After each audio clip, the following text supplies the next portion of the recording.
Hey, it's Jess. Welcome back to Elephant Dung. I wanted to talk today about the misconceptions and myths around a spiritual awakening and basically share what I didn't know and what I expected to happen. In all honesty, I thought I was going to have this like magical Kundalini experience, and then suddenly I was going to be bursting with love and light, and I was going to go out into the world as this everlasting joy and just kind of in a constant state of peace and, like an awakened being. And I think there is so much misinformation on the internet, and there is so much confusion in American culture and just out there in general in terms of what having a spiritual awakening means and what it actually is. I think we emphasize this magical understanding of how it's going to be or how it's going to feel, and that really isn't the reality at all. So I think so many people, at least that's not my reality. I don't know. I can't speak for everyone. And I do know that there are people and beings that reach a true enlightened state, and they really are forever changed, and many of them are no longer able to function in the world, or they function in the world in a very, very different way. But for the majority of us in this lifetime, the people that are walking around holding jobs, living their lives, but have experienced sorry, the dog's playing with the with the tripod. Sorry, he's sleeping at my feet. But the people who have experienced it in this lifetime aren't necessarily, or even very likely, to have this magical, once and done Kundalini blowout, and then they are forever more enlightened beings. So you end up kind of disappointed in a strange way, or feeling like it didn't really happen, or feeling like maybe other people are having a different experience than you are, or you didn't do it right, or it wasn't real, or maybe you made it all up in your sleep. I don't know. So I'd like to share a little bit about my experience and just kind of say, like, at least for most of us, it doesn't look that way. And even if you look at some of the major spiritual teachers, I mean, if we look at Jesus Christ, he still had a temper. He still acted in form. There's so many examples in the Bible, where Christ was angry. That's a human emotion. Like, ego doesn't disappear. It doesn't leave your body and go away. I mean, it might, but then you're no longer functioning in form. Like, I think ego and personality are what keep us in our bodies. They're what keep us eating and dressing and going to work and paying the bills and, running our families. You need ego to tell you that you're cold, or to tell you how to act. So you're not going to have, an enlightened experience where you just suddenly disappear. It's not going to happen for most people. And I think in my own experience, I have been all over the meditative realm. I've been meditating since I was a little kid, and I've played in all kinds of energy fields and, with different states of consciousness. And I've kind of been all over the spiritual realm.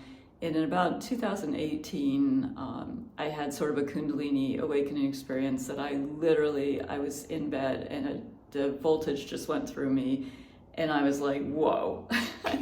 So, for a couple weeks, I was full of energy. I was bouncing off the walls. I mean, not literally, but like I had a ton of energy. I ended up going out to California. I did a meditation retreat. And I had I was on the plane and I was awake. I ran through the airport. I felt great, like that kind of energy. But then after, time went by and things kind of calmed down and your body kind of re-regulates. And all of a sudden there was almost a depression of like the experience was over, or it had gone away, or maybe I, dreamed it or something like that. Like you can't carry that vibration all the time. And I think for a lot of people, you can kind of end up depressed that you had this amazing, be it in a meditation, an amazing experience, or any kind of awakening experience. It can be great. And then when it starts to fade and you start to get caught back up in the functioning of the world, there's a real period of like sadness and loss and depression, in a way, of recognizing that, yes, you understand all this and this is amazing, but you're still in form and you're still walking around going to the grocery store. And no one around you who's looking at you thinks, oh, look, that enlightened person, she must have had an awakening last week. Like, it just doesn't work that way. You walk around and you feel incredible and awakened and alive, and you see love, but the people looking at you can't see you, or they see you, or they feel you, or, people follow you. Like, there's all that stuff that goes with it. You picture Christ walking down the street and everyone following him because there's just such amazing love. And I get that, and that's out there, and, yay.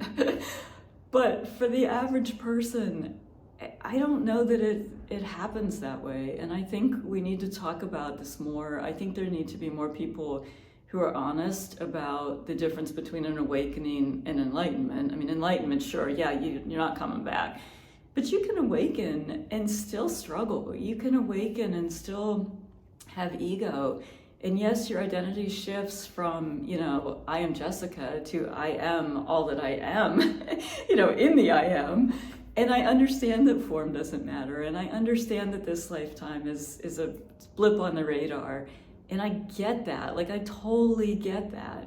But I still wake up and this form has to go to the grocery store, or this form goes through my day, and I think we need more conversations about this, and we need more awakened people to be honest about it and not feel like, well, if I tell the truth, then I won't look enlightened enough, or maybe I failed, or like, I think people are pretending that it isn't this way in order to protect their ego, essentially, and saying like, oh, I'm awake, I don't have any questions now, I understand. And it's like, no, I think that's ego. I think you can wake up and still struggle. I mean, there's so many teachers even that obviously are awakened, and they've been teaching for years, and we love and respect them, and we admire them, and they get it. Like, we know they get it, but they still get married, or they get divorced, or they have children. Ram Dass went after some, I think her name was Jaya, and they had this weird, couple-year bizarre relationship that he then came back and apologized for. But like, that was after people had followed him for years. I think that was 1976 or 1978. And, he'd already written Be Here Now. Like, he was in the game when that happened. So clearly there was ego still playing. Clearly there was some attraction to form. He went after a woman. So that was clearly an impulse or an attraction that form still acted. And I think we just need more honesty about that. And I'm hoping to start this channel. I'm hoping to do videos and get more community. I would love to branch into podcasts and talk to other people about the post-awakening reality, and just kind of burst the bubble that it's some perfect illusion that's going to last the rest of your life. And, maybe it does last for years for some people, but I don't know. That was not my experience, and I don't think I'm alone. I think maybe I'm one of the few people willing to admit it. But I would love to have more support for myself and for you guys, and just for everybody out there struggling with these experiences and struggling with the desire to maintain them or keep consistency. So if that's something that interests you, please like and subscribe to the channel. That would help me a ton. At the moment, I have 2 subscribers and I love them both. So I would appreciate your support, and let's build this up and get some real honest conversation going around awakening and enlightenment, and what it is and what it means, and honestly what it looks like in your day-to-day world. So I hope that this is helpful to somebody, and I do hope you'll follow along. So please hit that button, and I'll see you next time. Thanks.